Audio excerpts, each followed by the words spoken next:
Welcome to Season 5 of the Agile Brand with Greg Kihlstrom, where we talk with enterprise and technology platform leaders about the people, processes, and platforms that make marketing and customer experience successful, scalable, and sustainable.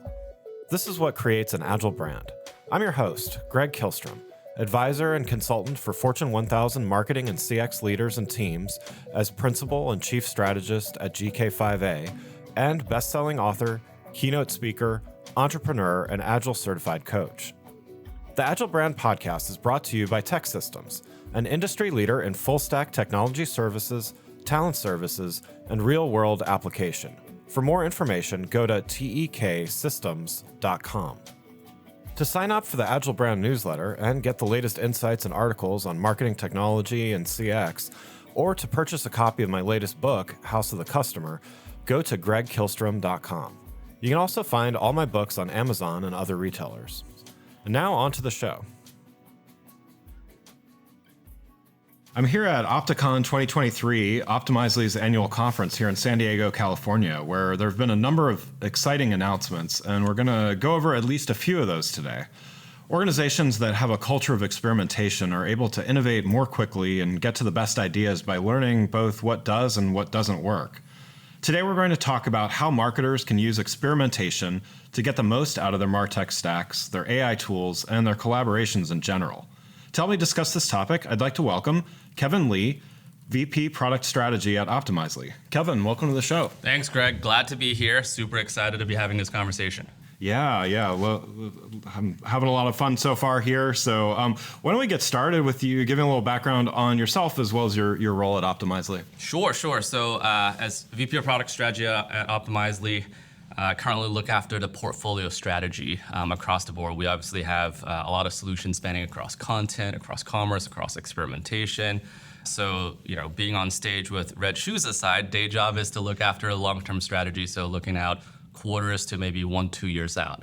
Came into the company via an acquisition of a startup that did content recommendations, so using natural language processing. So not a stranger to AI. This is before AI became whatever it is today. It actually existed before 2023. Yeah, exactly. Right? Yeah. We didn't just invent AI in 2022.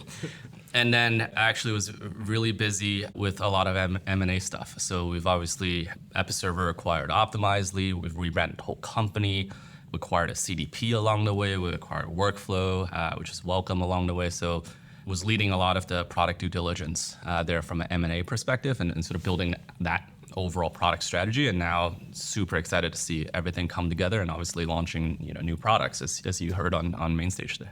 Yeah, great.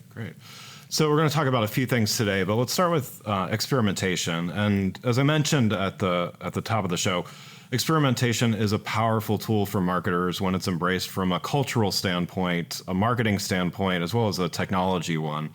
But depending on the organization, any of these aspects can also get in the way.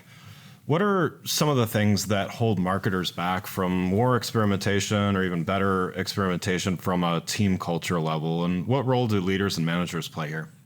Yeah, I think that's a great point. So culture is one of those things that's really, really hard to solve because it fundamentally involves so many different people. And experimentation, I sort of gave this example previously as well. Like experimentation is one of those things where it is a collaborative effort out of the gates. You can't be one person doing experimentation. Even the demo this morning in the keynote, we talked about it. It involves marketing, involves product, involves design, involves legal, involves compliance. I talked to a customer from financial services right after. He grabbed me, he said, hey, I've been trying to solve this workflow problem when it comes to building a culture of experimentation.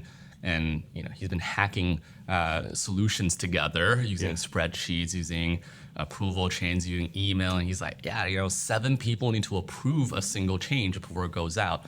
And so without the right tools, things fall apart super easily.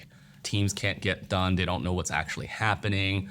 You have executives who then say like, hey, what's this thing doing on my homepage? And why am I caught off guard by it? And, entire team's like, we've been experimenting. So people are on the same page. There's no visibility. And it's really, really hard to build that culture of experimentation. And then it's a domino effect. I think that the organization suffers because, it's a heck of a lot easier to just make the call. And it's like, I'm a executive, our CEO Alex referred to it as HIPPOs, the highest paid person's opinion, just to make the call. And they're like, let's go with this thing. And as a whole, I think organizations suffer. So it is super hard when it comes to that, and that culture piece of it, the workflow, how people actually get things done. That's one of the biggest problems that we're obviously trying to solve when it comes to experimentation. Definitely, yeah, and I've been there with the spreadsheets and the multiple tools trying to cobble together the right solution. So how about from a technology perspective, where are a lot of marketers constrained, and how does having the right experimentation tool make the difference here? Yeah, so I think having the right experimentation tool makes all the difference. As I just mentioned, experimentation is one of those things that requires a whole lot of different people to play their roles. What marketers mean in this case could actually be a bunch of different things. You could have someone who's in visual design who is deciding whether a button should be red or green or changing an image. A marketer could be someone who's actually designing the experiment, having a hypothesis driving the overall program forward. A marketer could even be, front-end developer sitting inside of a marketing team who's actually building out some of those sophisticated changes. And I think for each one of those personas, they have different needs. And so having the right tool to say, to check all the boxes, to say, hey, is there a easy interface to build all of those changes? Great. Does it have the right performance and latency trade-offs so you're not slowing down the site when you're running experiments? Does it have sophisticated statistics underneath the hood so that you're actually getting results that you're actually confident in? Does it have integrations with other tools that you're using, for example? Does it go into in-app? So there are a whole lot of these different considerations, and I think having the right tool, having the right capability makes a very big difference. And obviously at Optimizely, we invest heavily, and for us, experimentation isn't, like I mentioned earlier, a single person's job. It's a whole entire team building out this culture of experimentation. So for us, it is about hitting across those things. When I talk to our head of product management for experimentation, I'm like, hey, who's our one persona? The response I always get is, we don't have one persona. We have multiple personas, from marketing to product to data and analytics, that really care about this. So having the right tool makes obviously a huge difference. Yeah. And so you touched on this a little bit with the statistics, but what about data and access to the right data? What role do they play in experimentation, and what do marketers need to do to make sure that they have the data they need to validate their experiments from the start? Yeah, I think that there's a couple of different phases of experimentation. At the beginning of it, you actually have a lot of times in experimentation where personalization comes in. So you want to target your experiment at a specific cohort of users, right? So you don't want to launch it to everybody. And so how does the data come in? And maybe that's from an Optimizely product or Optimizely data platform. Maybe it's from your existing CDP. Maybe it's something that you want to do account-based targeting from reverse IP vendors. Like, again, whole host of things. So that's the upfront piece of it in terms of using data to drive experiments to the right intended group of people. Then there's data in terms of, while the experiment is running, how do you make sure that you haven't set up something incorrectly? Right. So we have a tool called sample mismatch ratio, where it automatically detects, like, hey, did you set this experiment up incorrectly? Is there an allocation problem? But then also there's the flip side of this, which is if you wanted to use a multi-arm bandit, for example, it will dynamically shift the traffic allocation to the winning variation in order to get you a quicker statistical significance, right? So that's like what's happening while the experiment is running itself. Then finally, the analysis piece of it, we obviously offer great out-of-the-box tooling to give you confidence intervals, to tell you whether or not you're winning or losing. But there are also a lot of customers who say, beyond that, I would like to get the data out of your system to do further analysis in my own infrastructure, in my own platform. So these are very sophisticated data and analytics teams that want the raw data as well, and we're happy to give it to them. So across the board, data plays a critical role. Like, at the end of the day, if you were to really think about it, experimentation is a data generation exercise. Like, that's what you're doing, right? You are trying to generate data to answer a question, which is your hypothesis. And that's a tool. If people are like, hey, what's experimentation? It's like, it's a data generator. Like, that's what it is, right? What's the data for? To answer questions that you're going to ask the system. Like, that's the whole point. Yeah. So One of the things that I really enjoyed hearing about this morning was the collaborative experimentation that the product allows. And so, I think this goes back to this culture of experimentation that the leaders, the brand leaders that we know that we talk about when we talk about experimentation, case studies, all those things, they have collaboration in this. So, just curious, how are brands that are leaders in this space democratizing experimentation to make it more effective, and how do the right tools help here?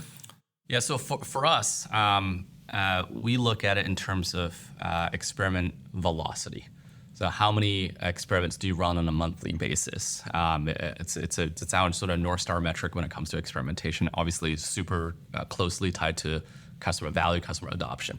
But that's not just a metric that Optimizely made up. I think Jeff Bezos was famously credited with saying, the success of Amazon is directly correlated to how many experiments they actually run. And obviously, not all brands operate at the scale of Amazon, but I think all brands aspire to operate at the scale of Amazon. So there's definitely this correlation to say the more experiments you can run, which also means the more data you're using to drive your decisions, and the faster you can eliminate losing ideas and putting more money behind the winning ones. It's a resource allocation problem. The more successful an organization can be. But the barrier to experiment velocity is just the absolute nightmare of workflow. Like, how do I even get things done? Like, that becomes the challenge. Yeah. And so for us, when we looked at this and said, well, wait a second, we have a best-in-class tool in our CMP, which does workflow really, really well. You can have flexible workflows, you can have rigid workflows, you can bring external systems, you can have different users. And workflow is one of those tricky things where it always looks super simple, right, but it is like deceptively complex. I know you spent a number of years in content operations. It's like, how to get a single thing be approved, how do you get a single thing to be translated in different regions, et cetera. When it's well done, it's like, oh, this is super simple, right? But you dig in under the hood, it's like, wow, this is very, very complex. It's like that classic iceberg type of visual. Yeah. Workflow is the stuff that you don't see underneath the ocean surface. So for us, it's about taking that best-in-class and we're like, we solve workflow. And we have, a recognized leader in that space to take that to experimentation. And, a couple of months back, we launched a beta program for experiment collaboration, which is what we announced this morning as being generally available. That's the whole idea. We have workflow, we have experimentation. It doesn't take a genius, honestly, to put those two things together. Yeah. And our workflow product was already mature and sophisticated enough for us to tailor that to experiment-specific use cases. Things like, step one, generate a hypothesis. You'd be surprised at how many companies just jump straight into like what my variations are without documenting and articulating. What is it that we're trying to prove here? Right. Are we trying it for more conversion rates, lower bounce rates? Those could lead to two very different things, right? So enforcing those specific workflows, I think makes a very, very big difference. And so that's essentially what we've done, and we're super excited about it. Our customers are too. We've literally had the customers thanking us for including them in the beta program. That's great. So it's one of the most successful betas that I've seen it in recent memory, and it's great. Nice. Before we continue, I'd like to introduce you to a sponsor of the show, Partner Hero. Customer service outsourcing has long been available mainly to large enterprise businesses with long-term contracts and onerous procurement processes. Partner Hero is challenging business as usual and bringing the benefits of outsourcing to small and medium businesses as well as startups. With short, flexible contracts and fast ramp-up times, Partner Hero is making customer support outsourcing a viable option for small and medium businesses and startups.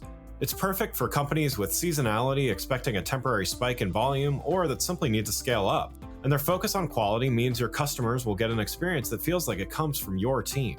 If you're ready to bring in outside customer support help for your company that feels like it's part of your existing team, check out Partner Hero. Head on over to partnerhero.com/agile, that's partnerhero.com/AGILE, to book a free consultation with their solutions team. Mention you heard about Partner Hero from the Agile brand and they'll waive the setup fee. Now let's get back to the show. So, as you mentioned this morning, it's 2023, so we're going to talk about AI. So, let's talk about that. I have a few questions here. So, AI is certainly top of mind for most, if not all, marketers today, and really many others in the org as well. Let's talk a little bit about first the impact that it has on experimentation. So, how has AI already played a role? Because again, it didn't just get invented in 2022, but like, how has it already played a role in how experiments are conducted with marketing? Yeah, I think sort of similar to the data question. I like to a lot of times ground us to your point. Like we didn't wake up in 2023 and go like, oh, artificial intelligence. ChatGPT like, invented where have internet. you guys been? It's been around, and so. And at the end of the day, if we were to peel back the hype from AI, it is about data, right? So earlier I kind of talked about the role of data in terms of, all right, we potentially need to bring in segmentation data to target experiments to the right users. Well, guess what? That's a great place to use AI, and our customers do that today. So we offer out-of-the-box capability for predictive segments. So in a sort of commerce retail example, Optimize the Data platform can say, give me a cohort of people whose predicted time to next order is within the next 7 days, let's say, right? So that's using AI to model everybody in the database and actually say, oh, you know what? These 7,000 people are predicted to make a purchase. Let's run an experiment directly at them. So that's a good example of data in the front. While data is running, we have multi-arm bandits. I sort of already talked about this, which is using AI to dynamically allocate traffic towards the winning variation. So that's about using AI to conclude experiments faster, which then also drives for greater experiment velocity. So it ties back into that flywheel and makes that a lot more powerful. And then stuff that you saw on stage this morning, right? So setting up an experiment, maybe you're doing a call to action, and you don't know what to think about. You're staring at it. It's the same blank page problem when it comes to blog posts. Like, it says hidden gems, but should that be like make sure you don't miss? Should that be check this out now? Like, what should the call to action be? So, we're putting out a feature for using generative AI for call to action generation, specifically in experimentation. So those are a few examples of this, but obviously many different applications kind of going forward too. So really looking forward to those things. Nice. And so one of the big introductions at Opticon this morning was to Opal. So why don't you tell us who Opal is and maybe explain a little bit more. I know you touched on some of the AI things already available, but how AI can enable more effective testing, content creation. Yeah, great question. So we announced Opal this morning. It's our overall identity for anything AI related. Very importantly, it is not a who, it is a what. Okay. Because we made a very conscious choice to not name it after a person. Yeah. And the rationale for that is Opal obviously is a gemstone. And depending on the angle that you look at it, the color will actually change. And so that's how we envision AI as well, in terms of it having different purposes and having different use cases as you interact with AI within our software today. Another sort of overall design philosophy, another product strategy piece of it is really for Opal not to be another product. Yeah. So I have that question come after I got off stage. People are like, oh, is that a new product? It's like, no, it is the identity for everything that we've historically done with AI and also everything in the future as well. But what it should do is it should be seamlessly embedded inside of your existing workflows. We want it to show up where the practitioner needs it and not not turn everyday practitioners into being like an AI specialist. Yeah. It should augment what you're actually doing and be as non-intrusive as possible and be right there at your fingertips, right? That's kind of how we're envisioning. It should be augmentation. You hear, Dan Soroka talking about Rewind on the keynote stage as well. He's like, hey, AI is the superpower. It's gonna augment what you do, not replace what you do. And so for us, we absolutely take that overall philosophy to heart. Yeah, that's great. Are there, like, what do you see coming down the pike as far as AI being used for testing, for content creation? What should marketers be paying attention to? Yeah, I think the bookends of this stuff I think is interesting. So obviously on the front end, how to generate a hypothesis becomes really interesting. So the variation generator piece of it becomes, I think, a first step out of many in terms of how we can generate a good hypothesis. Like, could we plug in our CDP into it and say, hey, did you know that there was a fall off at this part in the customer journey? Can we proactively surface that piece of it? There are other interesting use cases in terms of, could we have a chatbot-like, and I put in air quotes, this is a podcast, people can't see me with air quotes, chatbot-like experience for things like accessing our documentation, right? Could we educate customers and answer questions in a much easier way? Could we have that be an augmented interface towards experimentation? So you have so you're asking questions rather than going towards specific ones. So those are some of the areas. And then on the back end as well, there's a whole lot of statistical methodologies, statistical models in terms of how you can play around with the data to provide infinite drill downs into different segments when it comes to results, or even be able to say, hey, I want to run different what if scenarios, et cetera. So those are all applications where AI can really help. So really, in the before, during, after stages, just like data becomes one of the key things powering a lot of this stuff. That AI, just sits right on top of data.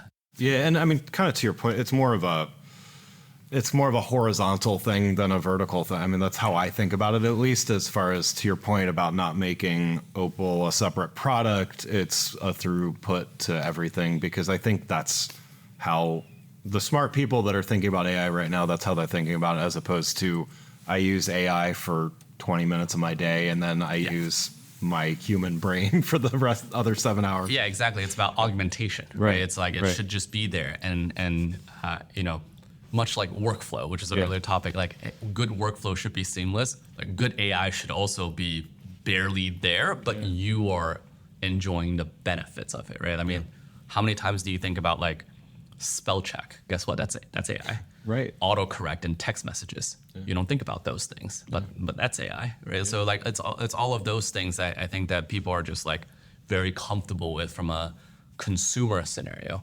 But why does it have to be hard for enterprise scenarios? It's the same. We're humans at the end of the day. So how do we have AI help us in our daily lives? Absolutely.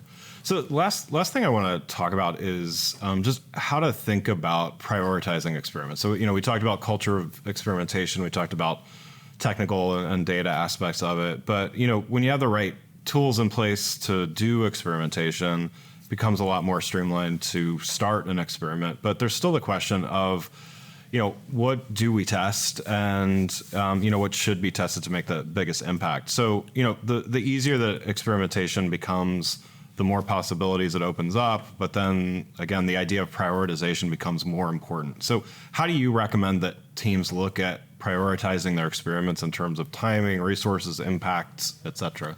So if I could wave a magic wand, I would want every company to experiment with fairly large ideas, because there's some. I mean, if you change, for example, one image on one page or one single call to action, that's never going to drive the impact that you expect it to be. Even though everyone's initial use case is oh, we could change the button from red to green. Right. I mean, take a step back. Is that going to influence conversion rates? No. Yeah, you would need such a large volume to even, Right? Sure, I think there was a famous example where I think Google picked the right shade of blue or something along those lines. 50 shades. Right, and that was oh, cool, a couple of $100 million of revenue. But again, back to my earlier point, not all, great. If you're Google, you get to do that. Right. But if you're not, the degree of change that needs to occur has to be big enough to matter, right? So we've had a lot of success with customers who really want to test differences in the customer journey itself. Our existing checkout process is 3 steps. What if we did 2 steps? You heard Dan talk about it this morning. His example for his new startup was on his pricing page, should they offer premium support or the CEO's cell phone number, which is actually his number. If you go on his page, it's like actually what it is. So, right, it's a large enough change that correspondingly drives more business value. I mean, it's basic math for how ROI works, right? Like the bigger the change, the bigger the return. And the important thing is with experimentation, a lot of times I think people are scared to make big changes. But that's also where growth comes from, right? Like you can't expect to do the same thing over and over again. What are you doing tomorrow? Same thing we're doing today. Okay, well, why do you magically think that things will be 20% better today when you haven't done anything differently? Absolutely. Right? So I think it is about really prioritizing bigger ideas. Don't bet the farm on everything, like obviously, but I think in general, when it comes to culture of experimentation, folks tend to be a little too conservative, where the variation is not big enough to matter. Yeah. But when you have big things, you need more people involved, more approvals. Guess what? That's where collaboration comes in. That's right. We come full circle. Absolutely. Well, Kevin, thanks so much for joining the show. One last question before we wrap up. I know we're in day 2 of 3 here, so got a little more to go in the show, but what's your biggest takeaway from Opticon so far? So far, I mean, other than the best product keynote ever. Of course. I'm just kidding. I think it's an exciting time for Optimizely. We've done a lot in the past few years. It's super exciting to be able to share the innovations across the board. We were in a situation where we have to actively think about hey, what could we fit into the keynotes, and then what are all the different things in the sessions. Had great feedback from customers so far, which is honestly the most important thing. We work with some of the world's largest brands. I've had people literally walk up. It's not just a, hey, good job, but oh, that was super interesting. How do I get my hands on that? Nice. And I think honestly, at the end of the day, that's why we're in the technology business. It's moving so fast.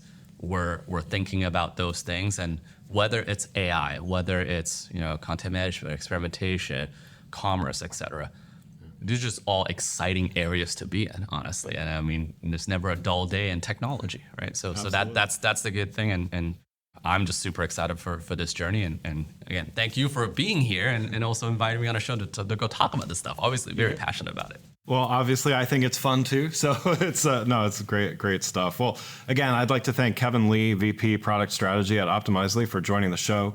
You can learn more about Kevin and Optimizely by following the links in the show notes. Thanks again for listening to the Agile Brand with Greg Kihlstrom podcast, brought to you by Tech Systems.